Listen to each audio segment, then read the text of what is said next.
Olá, aqui é o Dr. Jonatas Catunga, cirurgião de cabeça e pescoço, começando mais um vlog, os casos da semana, voltando aqui de Quixadá e Quixeramobim. Eu uma vez por mês atendo necessidades e geralmente acumulo uma quantidade boa de pacientes, em torno de 20 pacientes, casos bastante variados que eu vou comentar com vocês hoje, né? Esse já é o terceiro vídeo que eu faço nesse estilo. Os outros dois tiveram uma aceitação muito boa, né? E deu para mostrar casos bem interessantes que quando eu conto um caso de um paciente, você que me assiste, se o seu caso for semelhante, isso lhe ajuda a entender um pouco mais sobre o seu problema, sobre o seu tratamento, né?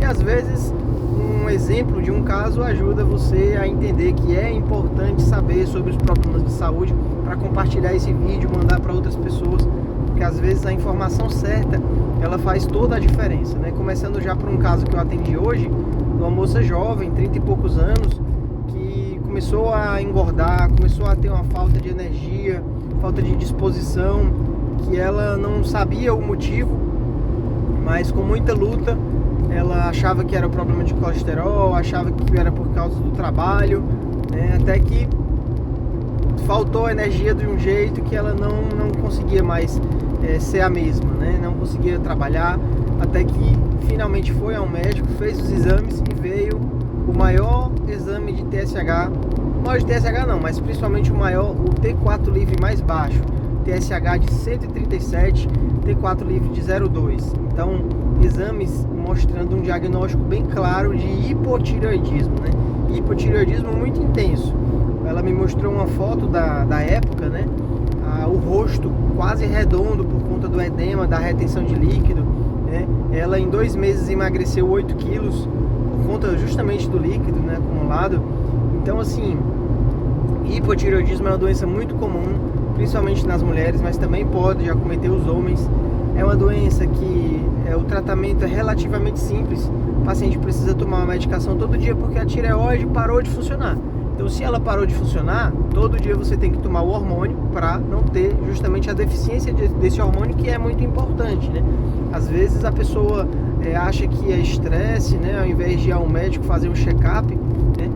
E talvez ela já tivesse até há mais tempo, mas nunca tinha feito o exame de TSH e só depois descobriu o problema. Então, você que conhece alguém que está achando que está engordando, está retendo líquido, tá com uma queda no desempenho, às vezes mexe com o cabelo, às vezes mexe com as unhas, fazer os exames TSH e T4 livre, porque essas doenças são muito comuns, né? Então essa paciente iniciou o tratamento e hoje veio outra pessoa, né? Apesar de não ter novos exames para mostrar se a dose que ela toma, que é uma dose até alta, de 150 microgramas, é uma dose suficiente, né?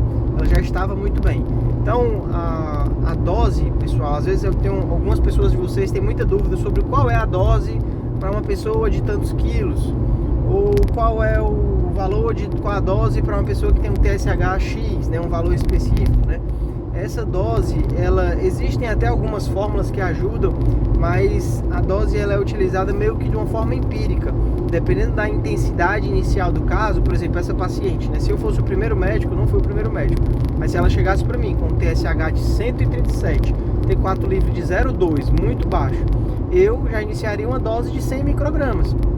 A mesma dose que eu utilizo nos pacientes após a cirurgia da tireoide.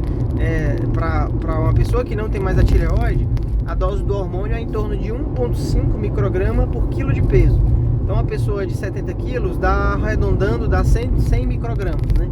Então, a dose seria essa, porque os exames muito alterados, a sintomatologia, né, bastante evidente, a gente não tem dúvida que está faltando hormônio. Então, ela foi iniciado algo próximo disso e hoje ela toma 150.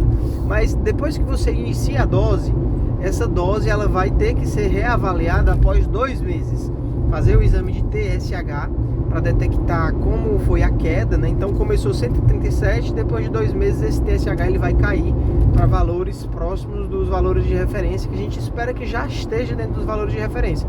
Mas quando ele cai e ainda fica acima dos valores de referência, a gente precisa aumentar a dose para ele baixar ainda mais e ficar dentro dos valores de referência, que o ideal é ficar em torno de 1,5, 2, isso para pacientes com hipotireoidismo, que não é por câncer de tireoide, né? O paciente com câncer de tireoide, ele tem outros valores alvos do TSH, tá? Deixa eu ver aqui mais os casos. Sim, Hoje eu atendi uma paciente, 70 anos de idade, uma senhora que não sentia nada no pescoço, nenhum sintoma, magrinha, não era visível nenhum abaulamento no pescoço e por algum motivo foi solicitado um ultrassom que encontrou um nódulo grande de 4 centímetros, um nódulo misto espongiforme. Ao exame, a palpação, um nódulo bem amolecido, né, e o nódulo na base do pescoço. Então ele ainda não era mergulhante, né, mas uma das preocupações é essa, o nódulo crescer tanto dentro do tórax ou do pescoço que ele passa a descer para dentro do tórax, que é o que a gente chama de bócio mergulhante. O bócio mergulhante ele tem um problema, porque a passagem, né, a abertura torácica superior, essa transição do pescoço para o tórax, ela é formada por paredes ósseas, da primeira costela ao externo, né? Então é um limite rígido e à medida que a tireoide cresce, ela começa a competir com o espaço nessa abertura do tórax, competir com o espaço como a traqueia, o esôfago, e pode comprimir esses órgãos. Então o bócio mergulhante ele causa muito mais sintomas. Ele, dependendo de quão fundo, quão baixo ele desceu, né, ele pode dificultar a cirurgia ao ponto até de ser necessária a participação do cirurgião torácico. Então essa senhora é um caso que gera uma dúvida do que fazer, né? Porque ela já tem esse bócio há muitos anos, ela não sente nenhum sintoma e a doença tem um aspecto benigno.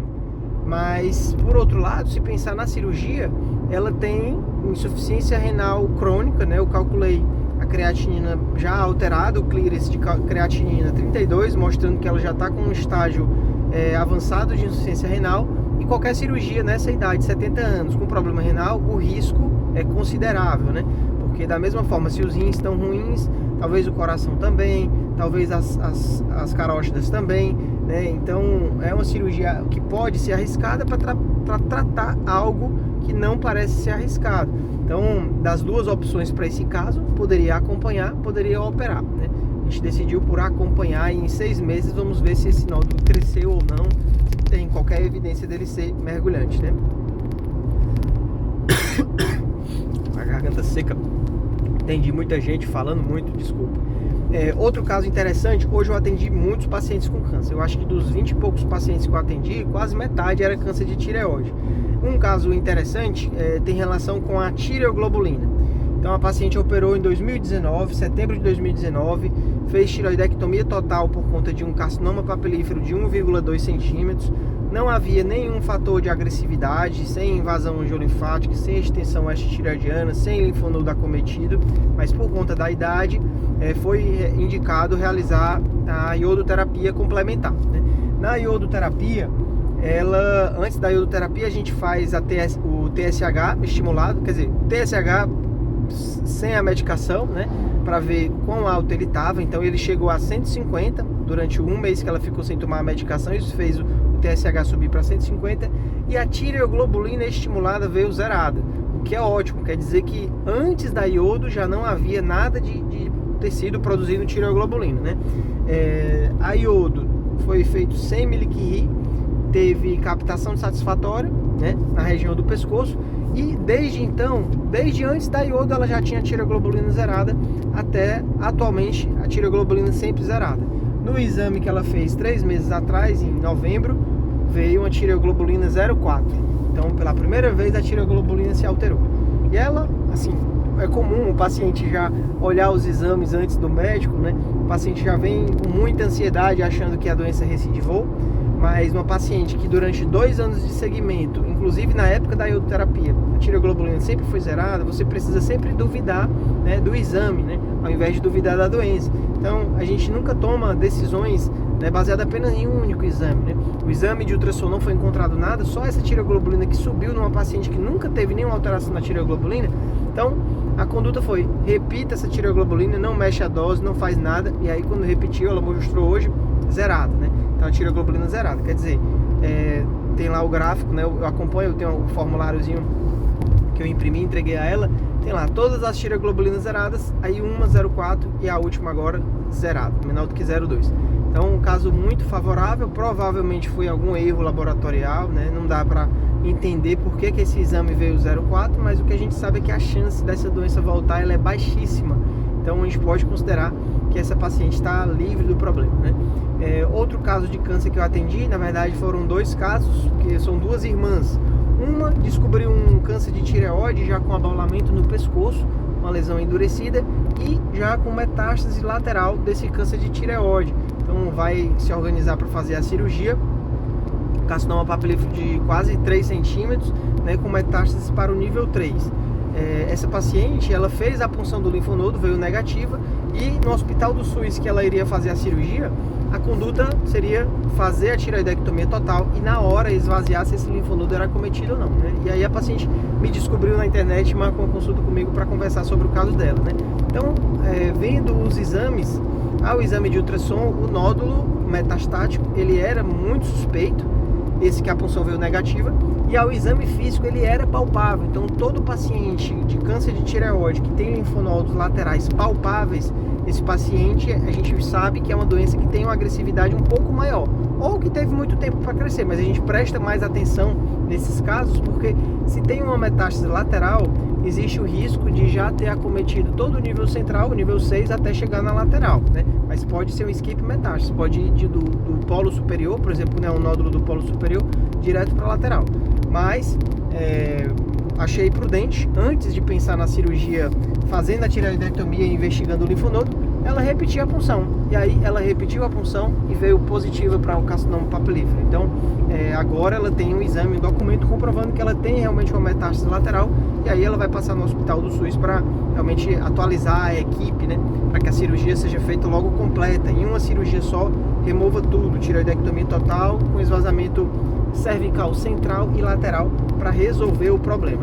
Essa mesma paciente, a irmã de idades quase parecidas, a irmã, depois que a primeira irmã descobriu, a segunda irmã fez um ultrassom e encontrou um nódulo de 1,2 centímetros, ainda todo dentro da tireoide, mas já tocando as bordas, que a punção também veio Bethesda 5, mas é um nódulo sólido, hipoecóico, com microcalcificações, bordas irregulares, todas as características suspeitas, né?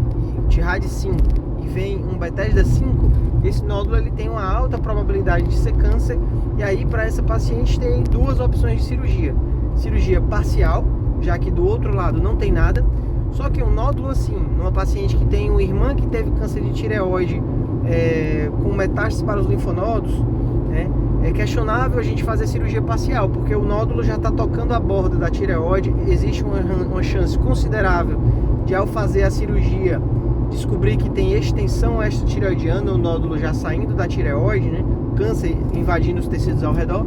Então essa paciente eu não faria parcial. Até conversei com ela, olha, se fosse em mim, se fosse na minha esposa, na minha mãe, uma pessoa minha, eu indicaria cirurgia total, porque facilita o acompanhamento. Pode até ser raro, mas pode até ser de opera e descobre que não era câncer, ou descobre que era um NIFTP, mas é melhor tirar essa dúvida do que fazer a parcial nesse caso e depois ter que reoperar o outro lado, né? Em muitos casos que eu opero de câncer de tireoide, a gente trata só com a parcial, mas nesse caso em específico eu achei mais prudente indicar a cirurgia total. O paciente ainda vai para o pré-operatório, né, para avaliar a cirurgia, né? O que mais que eu atendi? Sim, atendi outra paciente que veio com muitos sintomas de dores no pescoço, sensação de desconforto, uma paciente que já acompanha nódulo na tireoide há 2 anos, e o grande questionamento da paciente era se esses sintomas eram por causa do nódulo. Nódulo de 1 centímetro, pequenininho, todo calcificado, quer dizer, um nódulo que já está lá há tanto tempo que dentro dele a gente vê só a imagem hiperecóica, baixíssima suspeita. Então os sintomas provavelmente não têm a menor relação com o nódulo, deve ser doença do refluxo, né? Caso que é muito comum. A doença do refluxo é um problema que tem relação com o estômago e tem relação com a alimentação, com a gordura abdominal, se a pessoa está acima do peso, tem muita gordura abdominal, tem relação com a atividade física, se a pessoa não se exercita, a parede abdominal não massageia o estômago e o intestino e facilita eles dois ficarem mais lentos, né? O estômago e o intestino, e a pessoa ter um certo grau de constipação ou de refluxo. Então, essa paciente, a principal hipótese não era esse nódulo aí, um nódulo totalmente inofensivo, né? Deve ser mesmo outro problema, tá? E aí o refluxo, essa acidez acaba irritando essa região aqui, porque ela sobe até aqui, e essa acidez, essa irritação do estômago causa um entalo, causa uma dificuldade de engolir, causa às vezes engasgos, tosse seca, ela pode dar até dor no ouvido, às vezes a acidez vai até o ósseo da tuba auditiva e o paciente sente dor do ouvido. Então, nessa paciente, recomendado foi tentar tratar o refluxo e não se preocupar muito com o nódulo, né? Outro caso que eu atendi, esse é um caso mais interessante, paciente jovem, 15 anos, que iniciou um quadro de rouquidão. E aí, na investigação da rouquidão, toda rouquidão que dura mais de 2 semanas, é recomendado que você faça o exame de laringoscopia. E quando você faz o exame de laringoscopia, você pode encontrar algumas causas de rouquidão. Às vezes é um nódulo na corda vocal, que costuma ser bilateral, relacionado a esforço vocal, que é também chamado de calo vocal, nódulo ou calo vocal. Às vezes pode ser um pólipo, às vezes pode ser um câncer de laringe, mas nesse paciente foi visto paralisia da prega vocal esquerda. E aí, quando você vê uma paralisia da prega vocal esquerda, isso pode ser provavelmente lesão do nervo que inerva a prega vocal, né? O nervo que inerva a prega vocal é o nervo laringeu recorrente, que ele é ramo do nervo vago. Ele tem esse nome recorrente porque o ramo sai do nervo vago já dentro do tórax. Então o nervo vago ele desce lá da base do crânio, atravessa todo o pescoço e vai em direção ao tórax. Ele passa junto do esôfago e vai até as vísceras abdominais. É um nervo que inerva as vísceras, né? E aí, quando esse nervo vago entra no tórax, ele solta um ramo que volta, né? Então depois que ele desce, ele solta um ramo que volta, que é o nervo recorrente. Por isso que o nome é recorrente, porque ele dá essa volta. Então você precisa buscar a patologia, a causa da paralisia de prega vocal em 3 locais. Na cabeça, né? Antes do nervo descer para o pescoço, no pescoço ou no tórax, onde ele faz essa curva. Então precisa sempre investigar esses 3 locais, e um dos locais que tem relação, né, com a tireoide é justamente atrás da tireoide. O nervo da laringeu recorrente que vai para a prega vocal, ele passa atrás da tireoide. E nesse paciente, foi encaminhado o paciente para mim porque ele apresentava em uma das imagens da tomografia uma lesão no polo inferior do lobo esquerdo da tireoide, que poderia ser a causa, né, da invasão do nervo. Então você já pensa, será que é um câncer de tireoide invadindo o nervo, que justamente por isso que teve a paralisia de prega vocal, né? Então o paciente já apresentava vários exames de imagem, ressonância do crânio, tomografia do pescoço, tomografia do tórax, e o único achado foi esse. Mas a ultrassom que eu realizei na consulta não tinha nada na tireoide, não tinha nada no pescoço, no espaço pré e paratraqueal, não tinha nada próximo do nervo, né? O paciente estava com a voz melhor, e eu até perguntei à mãe, a voz desse jeito está muito alterada, na época estava pior? Ela disse, não, já teve épocas piores. Então ele teve uma melhora da rouquidão parcial, e quando fizemos a laringoscopia, para minha surpresa, não havia paralisia de prega vocal. As 2 pregas vocais estavam abduzindo e aduzindo, né, abrindo e fechando normal. Então, talvez a causa da paralisia não foi nada relacionada à tireoide. Eu já vi casos de paralisia de prega vocal de cunho emocional, a pessoa teve uma abalo emocional. Já vi casos em que foi aventada a possibilidade de ser um vírus, uma infecção viral que deu tipo um encefalite, acometeu o nervo e o nervo parou e depois voltou, né? Mas o lado bom é que voltou, né? Mas poderia ser um câncer de tireoide invadindo o nervo. Já atendi vários pacientes assim, que iniciou o quadro do câncer de tireoide com uma rouquidão persistente, tinha a paralisia, e quando fez a laringoscopia, o ultrassom viu lá um nódulo feio na parte posterior da tireoide, tocando ou até invadindo o nervo. Às vezes o problema pode ser dentro do tórax, um tumor no mediastino, um tumor do timo pode invadir o nervo na curva. Às vezes pacientes que têm aneurisma de aorta, como o nervo ele passa abraçando a aorta, ele dá a volta abraçando a aorta, às vezes pode dilatar o nervo e ele acabar sofrendo, né? Então você sempre busca, né, o paciente que tem uma paralisia de prega vocal, inclusive se ele tem cicatrizes no pescoço, que pode ter sido uma cirurgia prévia, se ele tem cicatrizes no tórax, pode ser que foi mexido no nervo. Mas esse paciente, graças a Deus, a rouquidão melhorou e não tinha nada na tireoide. Acho que foi a tireoide mais bonita que eu vi hoje, não tinha nenhum nódulo, nenhum cisto, né? Que bom, né? E aí vamos acompanhando para ver se continua dessa forma, né?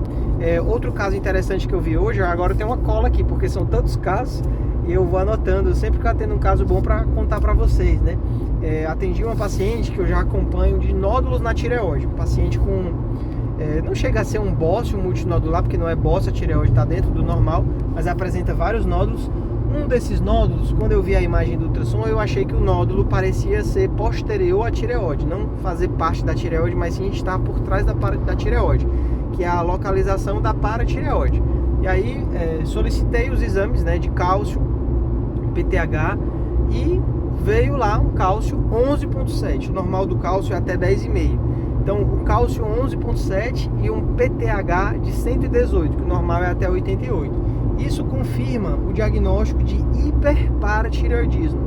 Paratireoide é uma glândula que ela tem dois tipos de doença. Ou ela causa hipoparatireoidismo, depois da cirurgia da tireoide, ela para de produzir o PTH e o cálcio cai. Tenho certeza que você já deve ter visto algum vídeo meu aqui no canal falando sobre essa complicação da cirurgia.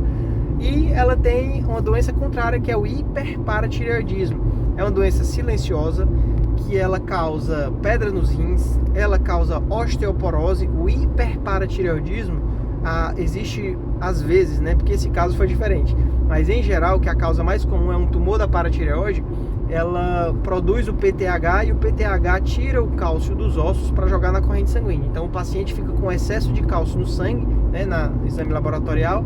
Ele pode aumentar o risco de ter pedra nos rins, osteoporose e outros sintomas vagos. O paciente começa a apresentar várias dores pelo corpo fora do comum. O paciente pode ter desorientação, o paciente pode ter problemas no estômago, problemas de cognição. Esse excesso de cálcio pode calcificar as artérias e facilitar o risco de infarto, AVC. Então, esse ato de tirar o cálcio dos ossos, a pessoa pode ter encurtamento de tamanho, ficar menor, né, porque tira o cálcio das vértebras, né, e acaba tendo compressão das vértebras. Então, assim, é uma doença muito séria e que tem um tratamento simples. É uma cirurgia que a gente vai lá e tira a paratireoide. Mas nessa paciente teve um achado que deu a chave do diagnóstico, né? Além desse cálcio alto e o PTH alto, a vitamina D estava baixa. Então, existe um problema da vitamina D estar baixa, que é justamente o hiperparatireoidismo secundário à deficiência de vitamina D. A vitamina D dela, eu acho que estava 15, 18, né? E o normal é até 20, acima de 20. Então, para essa paciente, nós iniciamos a reposição do hormônio. E quando a vitamina D subiu, que ela trouxe o exame hoje, o cálcio, que estava 10,7, já normalizou para 9,9. O PTH ainda não normalizou, mas no ultrassom não consegui mais delimitar a imagem que estava atrás da tireoide. Então, pode ser que o hiperparatireoidismo dela era por deficiência de vitamina D. A vitamina D é uma vitamina que é produzida pelo próprio organismo, né? O próprio corpo produz a vitamina D por conta do sol. Ao pegar sol, o nosso corpo produz. Então, na maioria das pessoas, ao invés da pessoa tomar um comprimido sintético de vitamina D ou umas gotinhas, a pessoa poderia pegar um pouco mais de sol, né? Já que é mais natural, é mais barato e é mais eficaz, né? Em algumas pessoas, quando a pessoa tem a deficiência, aí não. Nesse caso, essa paciente tinha uma deficiência e já estava afetando o metabolismo, né, do cálcio, o metabolismo dos ossos, né? Então, que bom que deu certo e funcionou, e provavelmente é isso, né? Uma cirurgia a menos para essa senhora, né?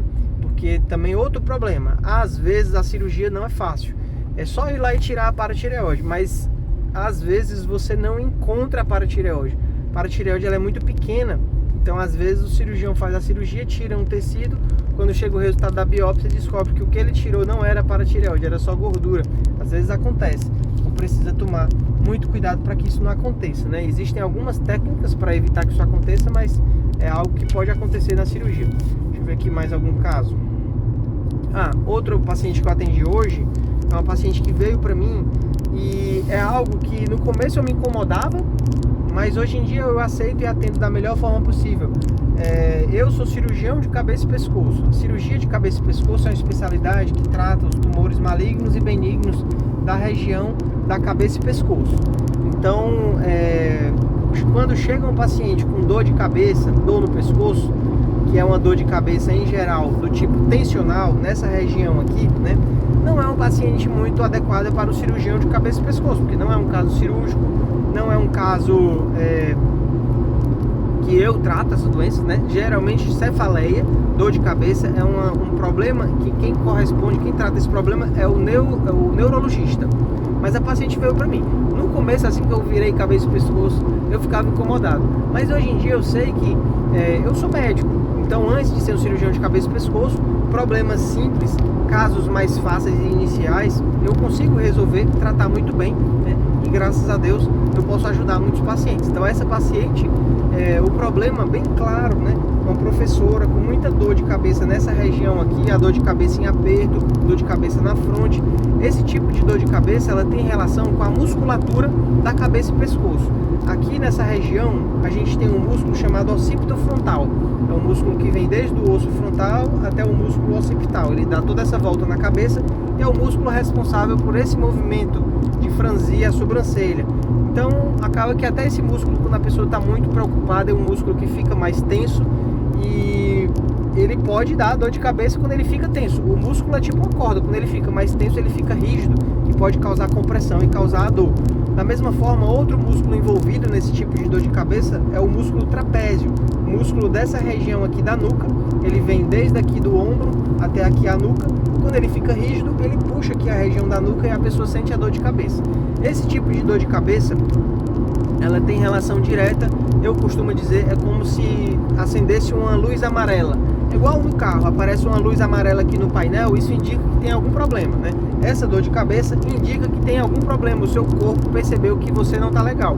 Então, às vezes, desidratação, a pessoa não está bebendo água, às vezes é algum problema na visão, o grau não está adequado, às vezes é um astigmatismo, né? Às vezes é um estresse, essa tensão muscular é justamente o excesso de preocupação com os problemas do dia a dia, às vezes é o sono que não está adequado, às vezes é o sedentarismo. Então, são vários possíveis fatores. E nessa paciente, conversando, a gente vê que a ansiedade está a níveis altos, a gente vê que não está conseguindo dormir bem à noite por conta das preocupações, a gente vê que está sedentária. Outro problema que pode afetar justamente essa dor é o sedentarismo, né? O paciente sedentário, ele não tem a produção de endorfinas naturais.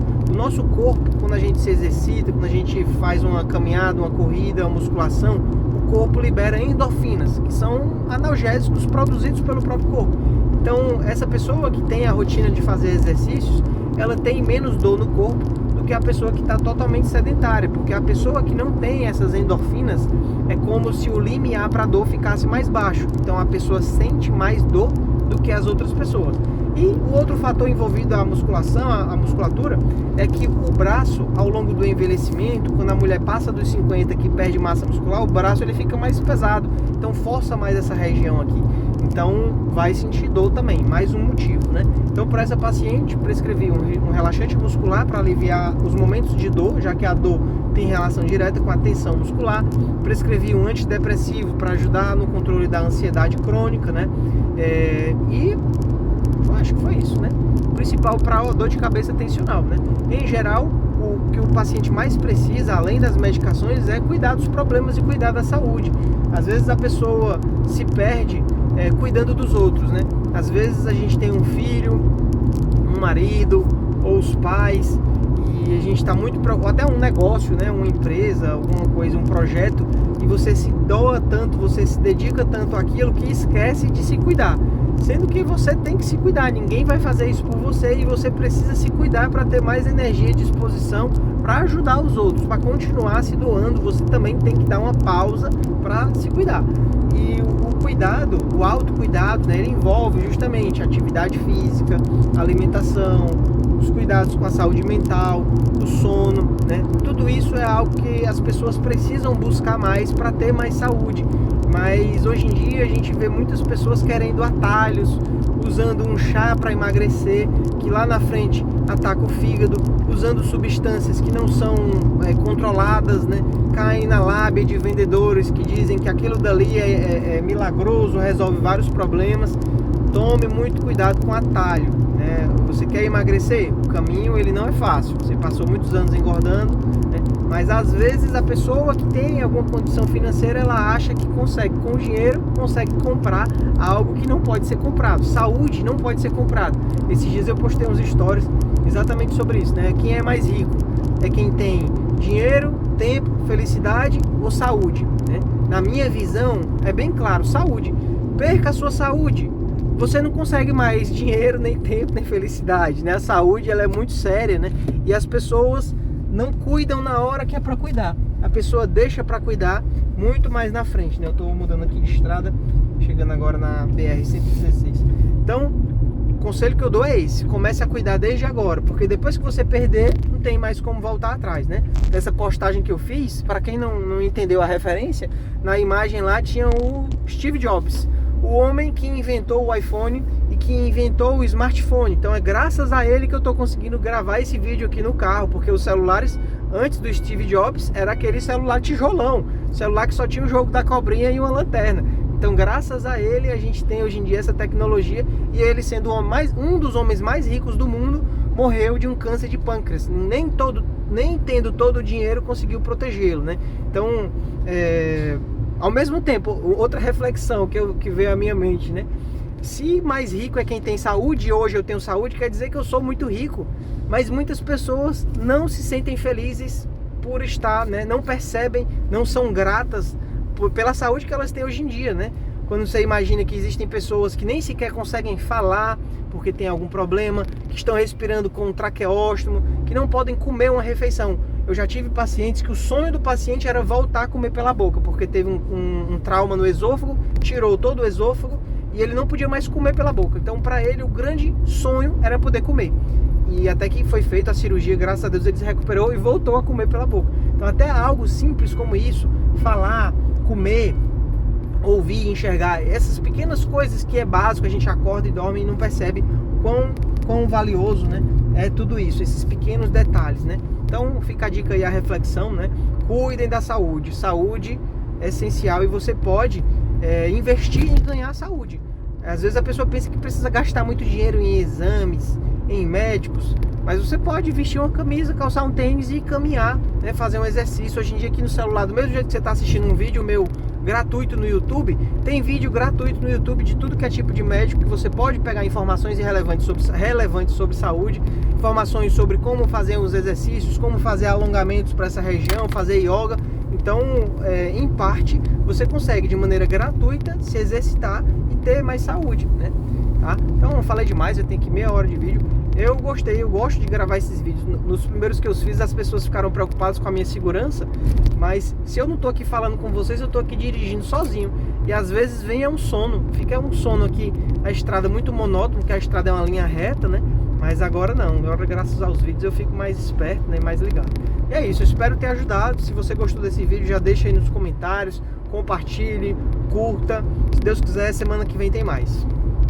Assim, uma coisa que eu esqueço de dizer, a importância de você fazer isso nos vídeos, né? Curtir os vídeos, comentar, compartilhar. Isso ajuda ao meu canal crescer. Quanto mais o meu canal cresce, mais eu posso me dedicar ao meu canal, e no final, mais vídeos você pode ter acesso, né, ao meu conteúdo, tá? Então me ajude que eu lhe ajudo. É isso aí. Tchau, tchau.